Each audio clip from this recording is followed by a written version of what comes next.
Gammeenis dorgommii kana mo'amuu isaatti baay'ee gaddee baay'ee itti dhaga'ame.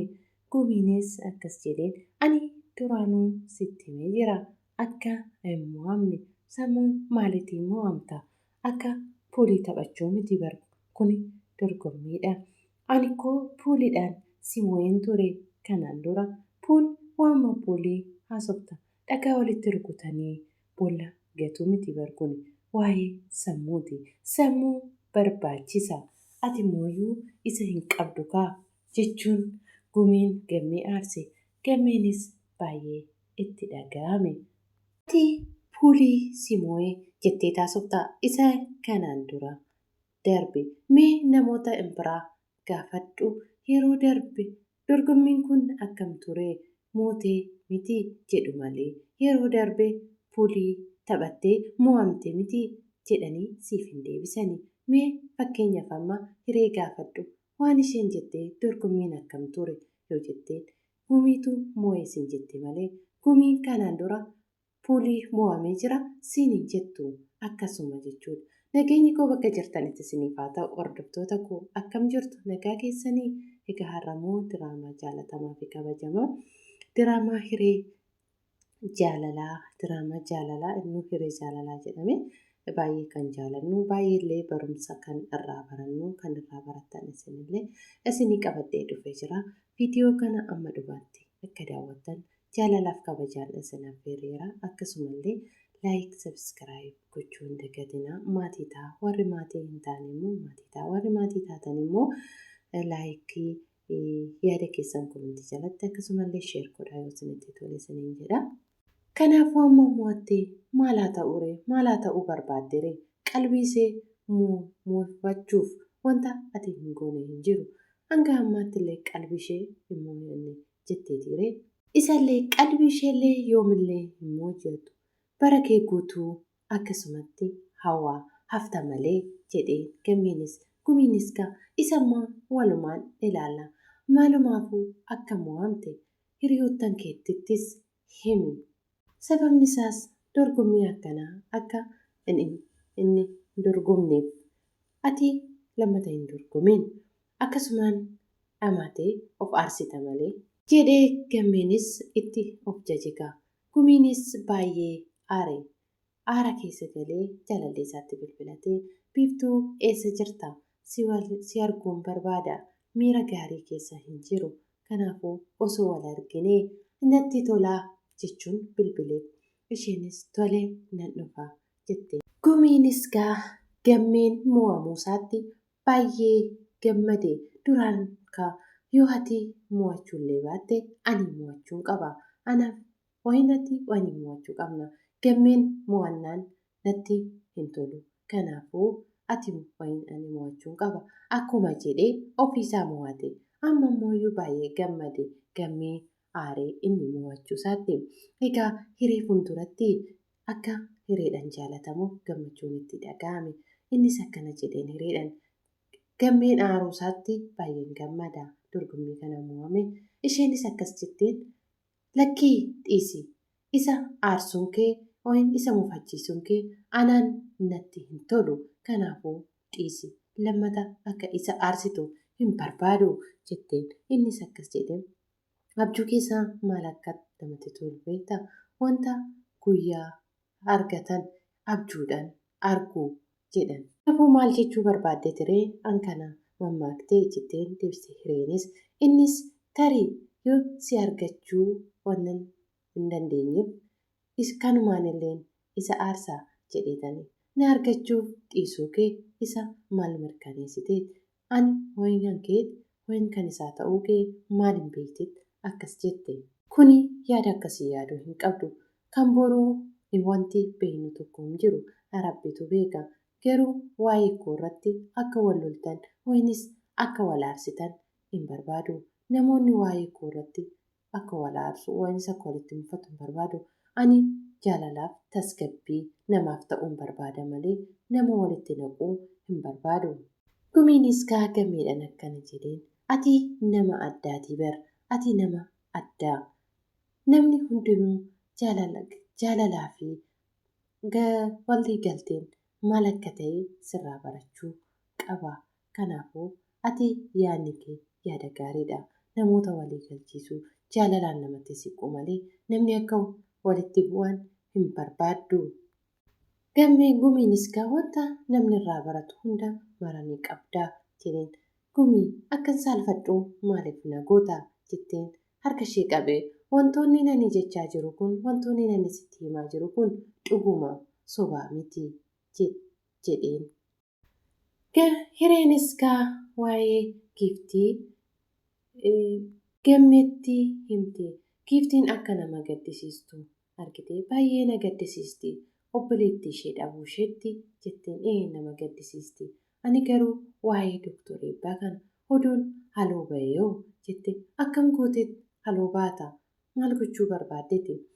Nyaata anatu hojjeta miti nyaata sanitti summii naqee kennuufii nan danda'a jetteen innis rifatee naasuudhaan hiree maal taate nagaa miti moo fayyaa hin qabdu akkamitti akkas godhuu yaadda kuni waan gaarii miti lakkii jedheen.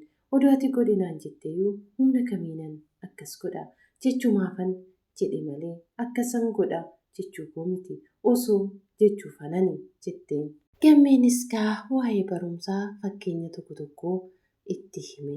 Isheenis akkana jettee sammuu akkanaa eessaa fiddee duraan hin qabdu jedheen ammuma fide jedheen. Isheenis jecha isaatitti baay'ee ajaa'ibsiifattee barnoota keessaa waan tokko tokko akkamitti akkaataa akka jireenya jiraatu akkamitti nama hamaa akka dabarsan akkamitti immoo hammeenyuu namatti dhufe akka dabarsan jechoota kana itti himnaan isheenis gammaddee fuula ifaadhaan hundee gammee yaada akkasii eessaa fiddee nama biraa waan hin jiru natti fakkaatee bara jettee innis kolfee. Egaa gammeenis jechoota kana akka ishee booji'atu wayin akka isheen gara isaatti deebite isaaf garanaatu jaalala isaaf qabdu akka gara isaatti deebistuu fi kana yaadota kana kan ishee booji'atu kan fide. Gammee fi yooniinis waa'ee gaaffiif deebii waa'ee dorgommii sanii irratti kan gammee gargaaraa ture yooniidha. Yooniin akkas jedhee akkatti fayyadamee haala kanaan fayyadamee haala kanaan adeemsa godhee yeroo dubbattu haala kana jechuudhaan waa'ee dorgommii sana irratti kan gargaaraa ture yooniidha. Innis akkuma tasaa ta'ee gammeenis dorgommii sana darbuu hin dandeenye. Amma immoo yooniidhaan ati na gargaartee hin gargaara naan jettee turtee bara haala bareedaadhaan na gargaaruu diddee taadhaa maalan godhe gammee ani akkoo si gargaaree amma humna kootti barsiisaa Biqilaan hankee isa ittiin gammanne han gumiitti gammadee haala barsiisaa Biqilaa ni beekta mitiiree haa mo'atamu omaa rakkoo hin qabu kun hundiyyuu hireedhaaf miti ati mooyyuu hiree jaalalaan jechootaan haala tokko tokkoon gara keetti yaadan qalbii ishee fudhuu dandeessa. Akkam godhee tanan akkam godhee akka gootu ani sittan hima wanta hundumaa wanna nani godhisiin jedhe ni goota. Kanaafuu isheen jaalala kee siif deebis gara keetti deebis. Kanaafuu barnootaan osoo hin taane haala biraatiin adeemsa isaa walumaan hojjenna. Giiftuu fi giiftiinis mana giiftitti wajjiniin galani. Giiftiin ganama yeroo manaa baatu mana ishee siree ishee osoo hin qulqulleessin muddamaan baate jiituun fidattee dhufte jiitu mana keessa lallaalte ganama muddamee tanan osoo mana koo hin qulqulleessinan siree koo hudoo hin hafinan bahee jetteen yeroo zoor jettee mana keessa ilaaltu sa'aatii harkaa argite. Sa'aatiin kun kan eenyuti jettee gaafatte. Kan yooniiti jetteen isheenis yaadattee jiituunis waa yaadatte yoonii Saamsoon jedhanii osoo karaarra deemaniin yeroon meeqa jedhee yeroo harka isaarra laalu sa'aatiin harka isaatirra hin jiru yoonii muyi sa'aatii koo manattan irraanfadhee dhufe jedheen isa yaadatte jiituun yaadatte sa'aatii maal gochuu asitti gateeree as dhufee ture akkamitti asitti gatuu danda'e si bira bulee as bulee asitti dagatee jetteen jiituunis as bulee jiituunis baay'ee rifatte yeroo isheen as bulee jettuun innaa akkam tureree bulmaan lakkii wanta goone tokko hin qabnu yaaduma asuma bulee malee homaa tokko nasobiin giiftii waan jiru hunda natti himaa lakkii dhuguma siree tokko irraa wajjin bullee wal dhunganne malee homaa tokko hin goone duraan koo homaa tokko hin goone naan jette amma immoo wal dhunganne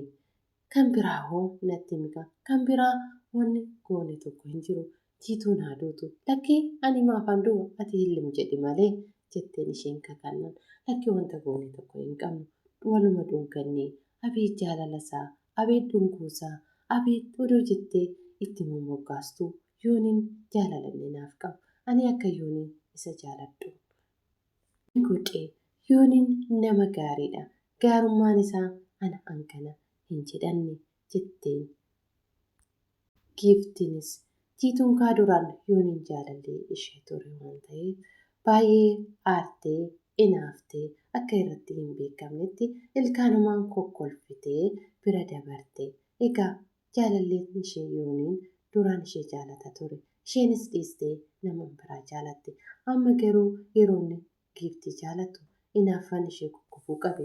Soonii fi obboleessi gumii osoo karaa deemaa jiranuu seenan itti dhuftee alaalaa arganii intalli tun immoo maal barbaaddeeti sababa nama barbaadde isheen maal barbaaddeet nutti as deemti jedhanii jaajjan isheenis itti deemte isheen kanaan dura dhiiratti hin siqtu dhiirri yootti siqee dabaddabuuf itti fiigdi isaanis sababa ishee hin barbaannu maal barbaaddeet immoo kan jedhanu isheerraa garagaruuf jedhanii jaajjanii ishee ilaalan isheenis akkas jettee na sodaatina ani akka duriitii miti ani kun dur dhiiratti hin sodaadhu waanuma dhiirri naachisu natti fakkaata amma garuu akkas miti jijjiirramee jira ani wanta sinaaf gootaniif dhiifaman wantan isin irratti godheef dhiifaman isin gaafachuu dhufe wanta sinaaf gootaniif immoo lubbuu kiyya na baraaruuf akka nan gudeenne na oolchuu keessaniif sin galateeffachuun dhufe kanaafuu galatoomaa jettee itti deemtee hammatte isaan garuu sodaataniitu dubbishee hin barbaannu jedhanii jaajjaniituma ilaalanii ana amma kana booda isin obbolaan kooti. Giiftinis yeroo waa'ee yoonii sirriitti itti himtu tutti himtuu jiituunis baay'ee aarte duraan ofumaaf gattee deemte waan ta'eef amma immoo giiftii jaalannaan giiftiin lafaa kaasnaan jaalala isa madaa'ee fayyisnaan aarii inaaffaan ishee kukkubuu qabe yeroo hunda giiftiidhaan lola barbaaddee dubbii barbaaddee maaliif akka hin qoratti kana duraan maaliif gattee deemtee anamma si kukkubu aaraa jirtaa bar jiituu jettee ani hin aarree maafan aaraa maaltu na aarse ani jaalallee qababa jettee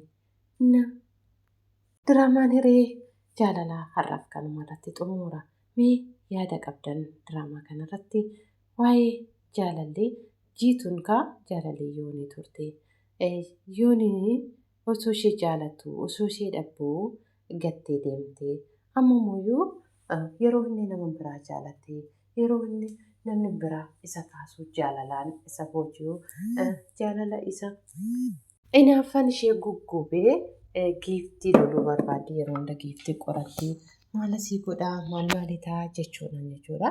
Inni nuti namni tokko dhiiras ta'e dubartiin yeroo nama tokko dhiisanii deemanii namni tokko immoo gaafa isatti siqee jaalalaan isa boojatee isa fayyisee yeroo kaasu inaaffatu gugguboo hin danda'u akka namni sun achi ka'u akka namni sun nama biraan jaalattu. Barbaadu ta'ee waan sanaaf hin galle jechuudha. Inni kuni ta'uu hin qabu. Namni tokko dhiisee deeme tokko hin dhufa jechuudha. Yoo namni tokko deeme tokko immoo inni dhufa. Yoo namni tokko jaalala san hin barbaanne namni tokko immoo jaalalaan hin dhufa jechuudha. Yoo tokko deeme tokkotu takkaame jechuudha. Kanaafuu inaaffaa hin barbaachisu. Namni sun eega hin barbaanne eega nama sana gatee deeme wanti isa inaafsisu maalidha? Isa gammachiisuu qaba namni kuni.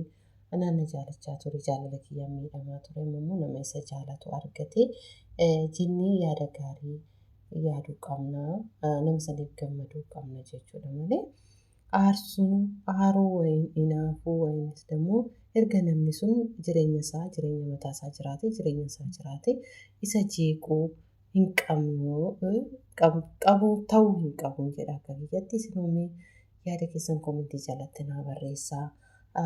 Maal jettu isiniin jedha. Egaa kutaa itti aanuun hanga walitti deebinutti nagaan tura. Viidiyoon kun akka dafee isin bira gahu mallattoo sabiskiraayibii gurraachessaa viidiyoon yoon gadhiisuu dafee akka isin bira gahu isiniin jedha. Nagaan naa tura. Galatoomaa. Baay'ee.